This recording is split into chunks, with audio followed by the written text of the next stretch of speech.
আসসালামু আলাইকুম। আশা করছি আল্লাহর রহমতে আপনারা সবাই অনেক ভালো আছেন। নতুন একটি ঘটনা নিয়ে আসলাম। আশা করি এই ঘটনাটি আপনাদের অনেক ভালো লাগবে। ঘটনাটি বহু বছর আগে নেত্রকোনা দুর্গাপুর উপজেলার এক নির্জন গ্রাম। রাতে নীরবতা ভেদ করে যেন ভয়ঙ্কর কিছু লুকিয়েছিল, যা অনেকেরই অজানা। দুলাল মিয়া গ্রামের এক তরুণ তাস খেলে বন্ধুর বাড়ি থেকে ফিরছিলেন গভীর রাতে। মেঠো পথ, দুপাশে ধান ক্ষেত, ঝিঝিরি পোকার একঘায়ে ডাক, দূরে শিয়ালের চিৎকার। হঠাৎই রাস্তার ধারে লাল শাড়ি পরা এক নারীকে দেখতে পেলেন। নারীর পুরো শরীর যেন চাঁদের আলোয় ঝিকিমিকি করছিল। তার ঘুমটা থাকা মুখ থেকে অস্বাভাবিক আলো ঠিকরে বেরোচ্ছিল। দুলাল মিয়া ভয় আর কৌতূহল নিয়ে বললেন, বোন, এত রাতে এখানে কেন? মহিলাটি মিষ্টি গলায় বলল, আমারে বাড়ি পৌঁছায় দেন ভাইজান, আমি ওই পাড়ায় যাব। তার কণ্ঠে এমন কিছু ছিল যা দুলালের ভিতরে অদ্ভুত এক মায়াজাল সৃষ্টি করল। মন্ত্রমুগ্ধের মতো দুলাল তার পিছন নিলেন, কিন্তু যত এগিয়ে যেতে থাকেন ততই মহিলার কাছ থেকে দূরে সরে যাচ্ছেন। তার হাঁটার গতি অস্বাভাবিক, পা মাটিতেও পড়লেও কোনো শব্দ নেই। পথে একটি পুরনো গাব গাছ নিচ দিয়ে যেতে হলো তাদের। এই গাছটির সম্পর্কে গ্রামবাসীদের অনেক কাহিনী আছে। তারা বলে, কেউ দুপুরবেলা বা গভীর রাতে এই গাছের নিচ দিয়ে গেলে অদ্ভুত কিছু অনুভব করে। দুলালেরও মনে হলো গাছের ডাল থেকে কেউ যেন তাকে গভীর দৃষ্টিতে লক্ষ্য করছে। তার পায়ে যেন ভারী শিকল বাঁধা। এক সময় বিলের কাছে এসে তিনি থমকে গেলেন। চারপাশের বাতাস ভারী হয়ে উঠল, যেন সময় থেমে গেছে। ঠান্ডা শীতল স্রোত তার দেহকে অচল করে দিল। লাল শাড়ি পরা নারীটি হঠাৎ থেমে গেল, ধীরে ধীরে ঘুরে দাঁড়ালো, ঘোমটাটা সরে গেল। দুলালের সামনে ভেসে উঠল এক ভয়ঙ্কর দৃশ্য। তার চোখ দুটো রক্তের মতো লাল, আর পা দুটো উল্টো। নারীটি তৎক্ষণিক উচ্চ স্বরে চিৎকার করলো। সে আওয়াজ কানে বিশুদ্ধ হলো, বাতাস যেন জমে উঠল। তারপর তার শরীর ধীরে ধীরে মাটি ছেড়ে উপরে উঠতে শুরু করলো। দুলাল প্রাণপণে দৌড়াতে লাগলেন। তার পায়ের শব্দ রাতের নীরবতাকে চিৎকারে ভরিয়ে তুলল। একসময় তিনি গ্রামে পৌঁছে সাইবুল ভাইয়ের টিনের বেড়ার উপরে আছাড় খেলেন। টিনের ভয়ঙ্কর শব্দে সবাই ঘুম থেকে উঠে এলেন। তাকে অজ্ঞান অবস্থায় পাওয়া গেল। তার সারা শরীর শীতল আর নিস্তব্ধ। 3 দিন ধরে তিনি শুধু বিড়বিড় করে বললেন, লাল শাড়ি গাব গাছ, ও আমাকে ডাকছিল। 3য় দিন সকালে হঠাৎ তিনি তীব্র চিৎকার করে উঠলেন। তারপর তার শরীর অস্বাভাবিকভাবে ফুলে উঠল। মুখ দিয়ে কালো ফেনার মতো কিছু বেরিয়ে আসছিল। কয়েক মিনিট পর তার মৃত্যু হয়। মৃত্যুর পর তার ঘরের মেঝে দেখা গেল অদ্ভুত এক পায়ের ছাপ, যা ঘরে ঢুকে আবার বেরিয়ে গেছে। মতিউর রহমান ছিলেন গ্রামের একজন রিক্সা চালক, সবার প্রিয় নির্ভীক মানুষ। কিন্তু সেই দিন তিনি এমন কিছু দেখবেন যা তার জীবনটাই বদলে দেবে। ওই দিন ছিল সমুদ্রে কিস্তি দেওয়ার দিন, তাই কাজ শেষ করে তিনি একটু রাত করেই বাড়ি ফিরছিলেন। সময় তখন রাত 1টা। বৃষ্টি হওয়ার পর রাস্তা ভেজা, চারপাশে কুয়াশা। রাস্তার পাশে গাব গাছের নিচ দিয়ে যেতে হয় তার। গাছ ছমছম করছিল। কিছু দূর এগিয়ে একটি ছোট্ট কালভার্টের কাছে 2জন পুলিশকে দেখতে পেলেন। তারা একটি সাদা কাপড়ে মোড়ানো লাশ নিয়ে দাঁড়িয়েছিল।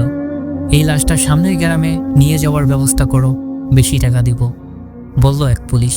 মতিউর কিছুটা ভয় পেল, রাজি হলেন। রিক্সা চলতে শুরু করলো। কালভার্টের উপর উঠতেই অদ্ভুত ঠান্ডা হাওয়া বইতে লাগলো। চারপাশের গাছগুলো যেন লড়ে উঠছে। হঠাৎ পিছন থেকে হাড় জীবনের মতো একটি শব্দ শোনা গেল। ভয়ে তার গলা শুকিয়ে গেল। তিনি ঘাড় ঘুরিয়ে যা দেখলেন তা বর্ণনা করার মতো সাহস কারো নেই। সেই 2 পুলিশ লাশের মাংস ছিঁড়ে খাচ্ছে। তার চোখ লাল, মুখ থেকে রক্ত ঝরছে।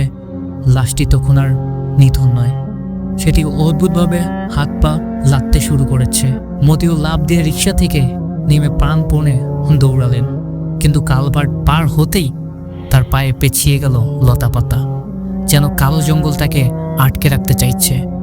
সকালে গ্রামবাসী কালভার্টের নিচে মতিউরের মৃতদেহ উদ্ধার করেন। তার শরীর জুড়ে গভীর ক্ষত চিহ্ন, মুখ দিয়ে কালো রঙের ফেনা গড়াচ্ছে। আশ্চর্যজনকভাবে তার রিক্সার চাকা কালভার্টের উপরে ঘুরছিল, কিন্তু রিক্সায় কেউই ছিল না। আজও দুর্গাপুরের সেই গাবগাছ, কালভার্ট আর বিলের ধারের পথ লোকজন এড়িয়ে চলে। যারা সাহস করে সেই পথে যায় তাদের মধ্যে কেউ আর ফিরে আসে না। ফিরে এলে অসুস্থ হয় কিংবা অদ্ভুত কিছু ঘটনার শিকার হয়। গ্রামের প্রবীণরা বলেন, গাব গাছের নিচ দিয়ে দুপুরে আর রাতে যাস না, ওইখানে অন্য কিছু আছে। আর কালভার্ট, ওটা পেরোলে ওরা আসে। কেউ কেউ রহস্য সমাধানের জন্য সেখানে যায়, কিন্তু তাদের মৃত্যু অদ্ভুত এবং রহস্যজনকভাবে হয়। শেষ পর্যন্ত কেউ জানে না সেই অন্ধকারে ঠিক কি লুকিয়ে আছে। গাইস, ঘটনাটি আপনাদের কেমন লাগলো অবশ্যই কমেন্টে জানাবেন। আর কি বলবো, ভালো মন্দ সবকিছু আপনারা বিবেচনা করতে পারেন, তাই অবশ্যই কমেন্টে জানাবেন এটা কাল্পনিক না বাস্তব। আল্লাহ হাফেজ।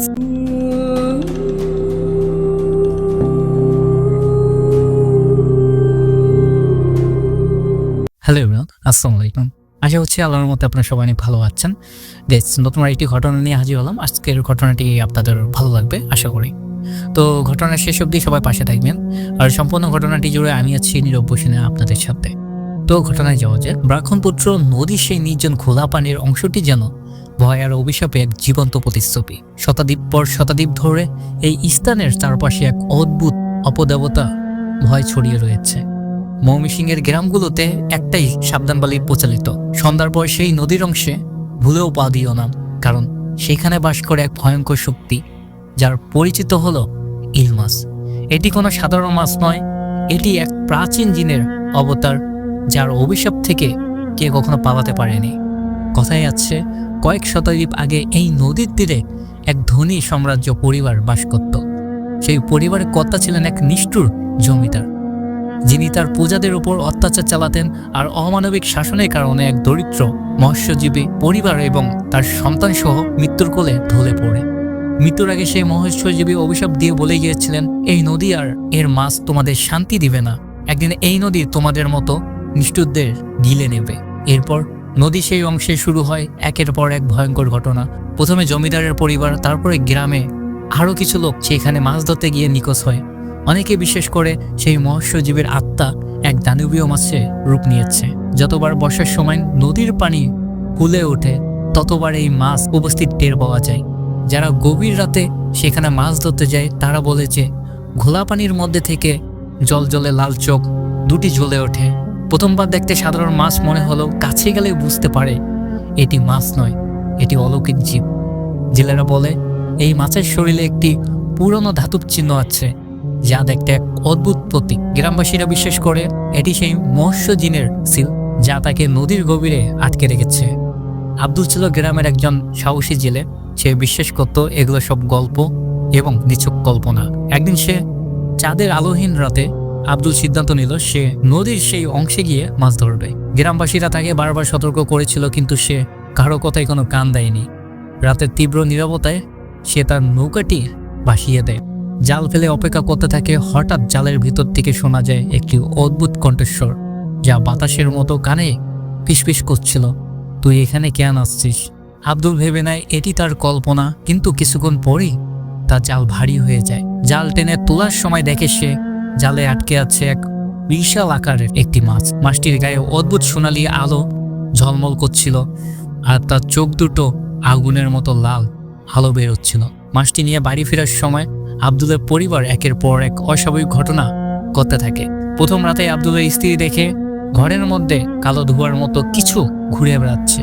সেই ধোঁয়া থেকে শোনা যায়, আমার জিনিস ফেরত দে, অন্যথায় সবাই মরবে। পরের দিন আব্দুলের শরীরে গভীর ক্ষত দেখা দেয়, তার হাতগুলো কালো হয়ে যেতে শুরু করে। পরিবারের ছোট্ট সন্তানটি প্রতিদিন রাতে কাঁদতে কাঁদতে বলতো, বাবা তাকে ফেরত দাও, সে আমাকে নিয়ে যাবে। গ্রামের বয়স্করা আব্দুলকে মাছটি নদীতে ফেলে দিতে বলে। অনেক দিদার পর সে ঠিক করলো রাত 12টায় মাছটি নদীতে ফিরিয়ে দেবে।